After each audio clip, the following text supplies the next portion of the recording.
بنرحب بكل متابعينا، فأهلا وسهلا بحضراتكم.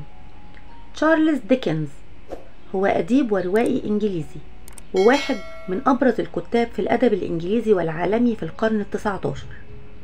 ولد تشارلز ديكنز في جنوب إنجلترا سنة 1812، وعاش طفولة بائسة لأن أبوه كان يعمل في وظيفة متواضعة، فكان كاتب في مكتب البحرية، وكان بيعول أسرة كبيرة العدد، لهذا اضطر للسلف والدين ولم يستطع السداد فدخل السجن.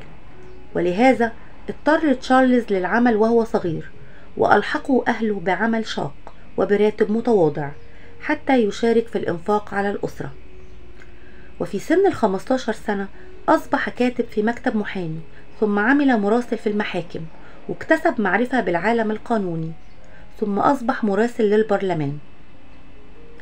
كانت تجارب هذه الطفولة التعيسة ذات تأثير في نفسه، وتركت انطباعات إنسانية عميقة بداخله، والتي انعكست على أعماله فيما بعد، حيث كتب عن هذه الانطباعات والتجارب المؤلمة التي مر بها أثناء طفولته في العديد من قصصه ورواياته، والتي كان أبطالها من الأطفال الصغار الذين عانوا الكثير من العذاب والضياع بسبب ظروفهم الاجتماعية.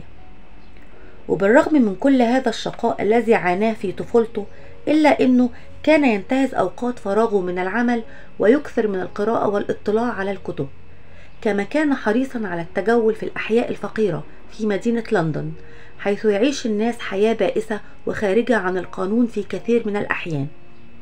وقد وصف ديكنز هذه الأحياء بكل تفاصيلها وبكل المأساة التي كانت تدور فيها في رواياته. وفي سن 20 سنة عاد ديكنز للالتحاق بإحدى المدارس ليكمل تعليمه، وفي نفس الوقت كان يعمل مراسل لإحدى الجرائد المحلية الصغيرة، وكان هذا العمل بمثابة تمرين له على حرفة الأدب. كما خرج من هذا العمل بالعديد من التجارب التي وسعت من أفقه وحسه الإنساني. وفي سن 24 سنة أصدر أول رواياته، وكانت بعنوان مذكرات بي كويك، وقد لاقت هذه الرواية نجاح ساحق وجعلته من أكثر الأدباء الإنجليز شعبية وشهرة. من رواياته رواية ديفيد كوبرفيلد، ورواية أوليفر تويست، رواية قصة مدينتين، رواية الآمال الكبرى، ورواية ترنيمة عيد الميلاد. توفي تشارلز ديكنز سنة 1870 عن عمر ناهز 58 عام. والآن نترككم مع مختارات من أقواله، فلنتابع.